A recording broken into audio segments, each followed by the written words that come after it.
they talk about there's gonna be a second beta. Like they literally outright say it. It's gonna happen. They just need to announce the date. Just like I've been telling you guys for weeks, by the way. Call this shit. As soon as the first beta ended, I was like, nah. As soon as the delay happened, I was like, nah. They gotta give us some other one. Yo. Okay. As a total from all languages, we received approximately 51,000 responses to the survey. Wait, there's no way. How many copies did Rev 2 sell? There's no way only 51,000 people only did the survey. Do people just not do surveys? Imagine not doing a survey for free. Yes, sir. People don't do surveys, dude. But this game was so good. How could you not do a survey? Like, if there's anything I could do to help, I was like, get me in there. Like, they actually made me care. And the way rollback was implemented so well, like, you have not played rollback until you've played this game. Like, think about it, right? Rollback is just a form of like code, right? That is to say then, right? Then that can be improved upon, right? So like, you know, rollback may have been like technically invented in the 2000s, but it can be improved upon and games can be designed around that construct, that structure, and then we get an even better online experience. And that's what Strive did. So you haven't played the latest version of rollback until you've played Strive, I'm telling you. But anyway, let's see, which character do people play most during the open beta? First is Ram in Japan, Seoul in Asia. Really? What constitutes Asia? Is that like Korea and China? North America, Ram. South America, Giovanna. Let's fucking go. Europe, Ram. Isn't Giovanna French though? I wonder why South America really liked her. Some people were like, yo, she's Brazilian. I'm like, I thought she was French. Her moves are French, right? Ram is popular. Yo, Formida guy. Yo, you got the lore, right? Isn't she like? Oh, let me get some music going. By the way, I'm out here griefing. Yes, sir. Get that melty blood. But yeah, isn't she French? Pretty sure she's French, like without a doubt. Anyway, Ram is super popular. To be expected. She looks cool. She actually just on the face value just looks super cool. Okay, so basically people like Ram. So if it's not Ram in the first place slot, it's Ram in the second place slot. Yo, Zabo? Huh? Yo, thank you so much, Zabo. It has been a hot minute since I've seen that name in the chat. Holy shit. Yo, I think Zabo was here when I was playing League. Unfortunately. We're past that now. We don't talk about that game. Alga, you can't say I had to say the cursed name for the sake of the context. Anyway, if not Ram, it looks like people really like Giovanna, and if they don't like Giovanna, they like Nagoriyuki. Anywho, what character do you like the most? Wait, what character did you use the most? My bad. Which character do you like the most? Oh shit, Ram just took all the W's. If not Ram, then Giovanna. Okay, and then Soul Kai, Nagoriyuki. Yo, Potemkin actually made it to Oceania. That's actually kind of PogChamp. Yo, we can actually play with Oceania players. Let's go. I don't know where that is, but it sounds fucking cool. Please rate the following modes: versus mode, tutorial mode, network mode, online lobby, network mode, quick match, training mode. Okay, I see. This is very interesting.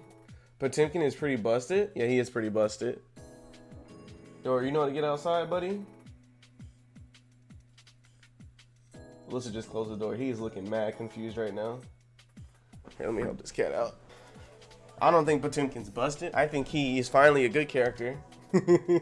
It's weird. We'll see. Because I think they're gonna give us a pretty new build when the second beta happens. Because the first beta had a pretty old build, they said so. But everyone liked it. So shout outs to the versus mode. Shout outs to the. Okay, this is actually interesting. People had pretty mixed opinions about tutorial mode. Interesting. Network mode, the lobby. So this should have the most red. The lobby was like so intuitive. It was disgusting. Network mode, quick match. Okay. Everything else they love though.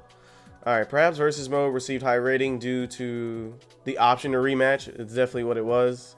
Tutorial modes received mixed reactions. Some people praise it for the freedom.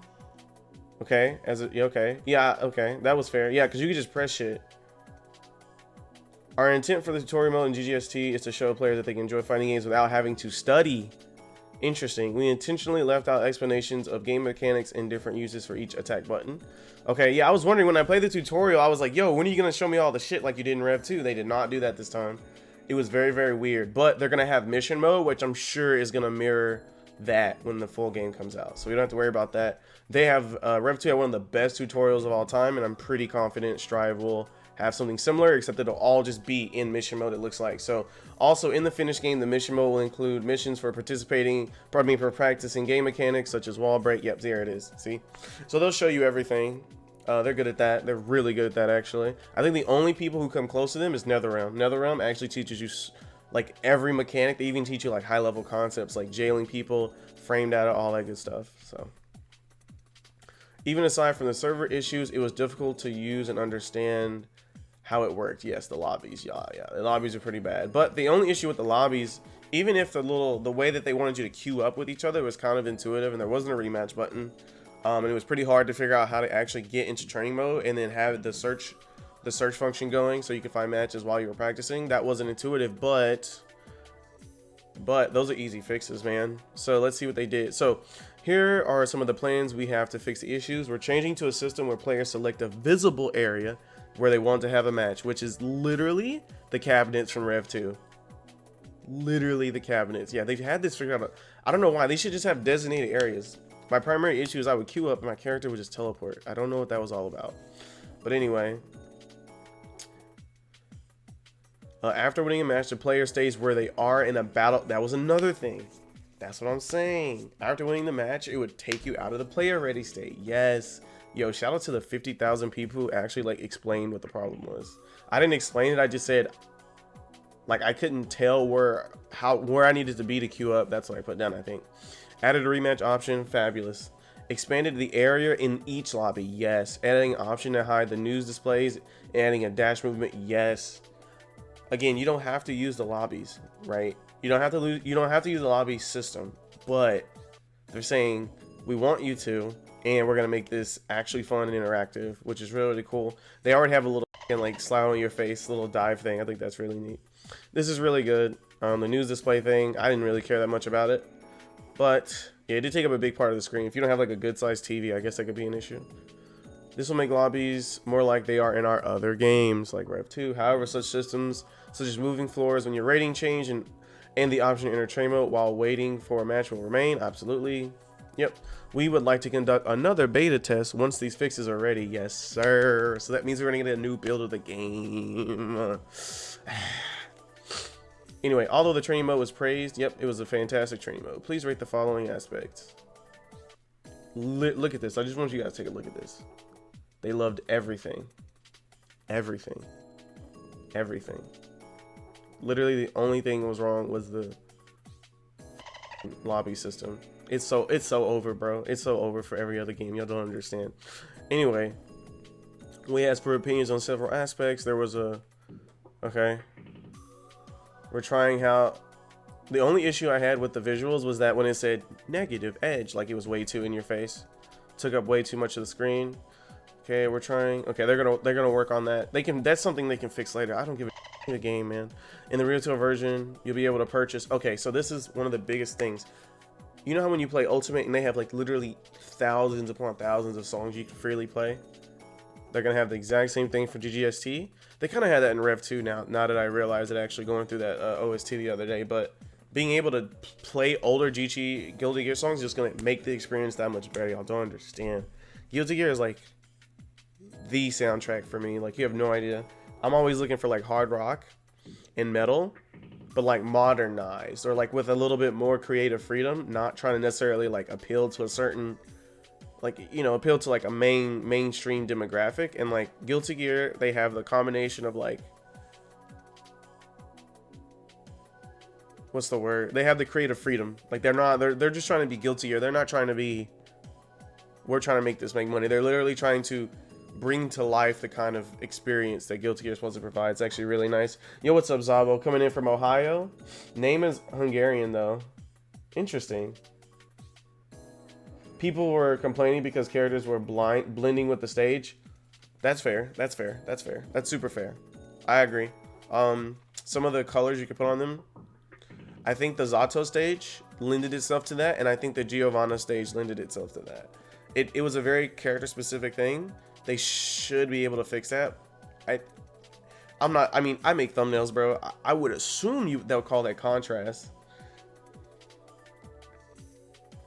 Yo, Zombo with the Hungarian though. Let's fucking go. All right, let's talk the battle. Yes, let's talk the video game itself. The damage is too high. Many players commentated that the damage is way too high. There were also many concerns that it's not just wrong with the game's balance, but also takes away the fun of pulling off damaging combos. Let's see what they say. After hearing your feedback, we plan to adjust the damage so that it is more suitable for how often and how difficult it is to land each attack in general. However, the damage will remain high. Yeah, so they want it to. So I've been playing the Rev 2 training modes. If you guys have just been paying to FGC content creators in general, they just like, yo, pumping out the trial content right now, because it's either play cursed online or you go play an older Arcsys game. And yeah, they do have kind of fucking cursed trial modes, but yeah, there's no way no one's gonna, like, I was doing answers, which is, he's like the hardest character, or one of the hardest combos to pull off, especially the situational stuff. Holy moly. But the stuff you had to do in that shit was kind of cursed, just to get like 30% of somebody's health bar. It was kind of insane. It took me hours just to get through that trial. I would say probably 2 days actually. But anyway, I like that they're making the damage higher, so people. So all right, y'all ready to get into the meta right now, bro? All right, let's get into the meta real quick. So here's the thing, guys. And Street Fighter's doing this too. Street Fighter's done this too. They want more people to have fun when they play their game, so they stick around, right? They got the visuals, they got the soundtrack, they got the online, they got the lobbies when they get that right. But no one's gonna have fun if they can't move, right? Especially in an anime fighter. So as a result, and even more traditional 2D fighters games have done this as well, they nerf anti-airs, so they aren't good. And I'm sure they're going to get into that here in a minute. They're talking about system mechanics, so I'm sure there's no way they're not going to talk about it. But here's the thing. They make... They how do I put this? They keep the damage high, right? So when you finally hit the person for doing the anti-air, you're good, but they make anti-airs hard. Does that make sense? So before, they kind of just like, the damage was pretty, like, I'm thinking about it in terms of Dragon Ball. Like, the damage is pretty standard for getting an anti-air, but it's very risky, right? So you don't want an anti-air in the game. Now they're saying, we'll give you better anti-airs because it's a one-on-one game, but they're only slightly better, right? And the conversion rate can be high though, so it's kind of weird. So they want people to feel like they can move, but they also are finally giving the defender like a means to actually do something about it. So actually, the fact that they're not pulling down on the damage is actually going to help in the good stuff. So in your opinion, Smell, the game isn't just even rock, it's a mix of indie rock, metal, and something else? Shit, I don't know, man. I think the further we go as a society, the more genre labels just don't make sense. Everything's diluting into itself because everyone's experiencing different things all the time. I think it's a consequence of just the age of information and how everyone's just has so many means of expression these days, you know? Like, anyone can pick up like a program and just start making music. Anyway. But yeah, I totally agree.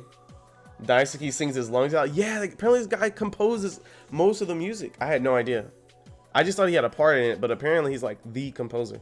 Anyway, but yeah, the damage is going to remain high, which is really good because anti-airs are really bad. Anyway, that's a meta discussion for another time. I don't need this video being super long. So we've analyzed many replays from the beta test. We feel the game mechanics are overall successful. We are adjusting the game so that simple combos and situational combos each have their own merits, not limited to damage. See?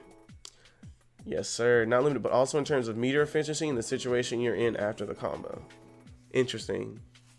I like the idea of keeping anti-air still not very good, but like if you do get it off, like Soul could literally kill Chip off anti-air. It was kind of nuts. But that, you know, that's the Chip syndrome, right? But anyway, roaming cancels are interesting, but I felt Limited by meter use. Yes, dude, I barely got half a bar per game, man.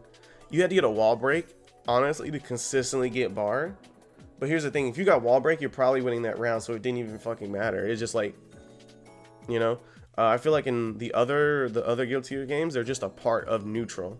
Whereas in the beta, they felt like part of the snowball effect, you know? And tension is pretty important, especially since you don't get to use it. It doesn't carry over per round, so they should be giving us more of it or something. Let's see what they do. Taking into consideration this, we have considered the general rules surrounding meter gain. Yes, we didn't simply increase the gain rate, but you should be able to use your meter more freely overall. Interesting. I don't know how you would go around if you aren't going to give us more meter per hit. What? There's no way to give us more meter without giving us more meter per hit or per block. I don't know. That's a weird way to word that. Probably a translation thing, maybe.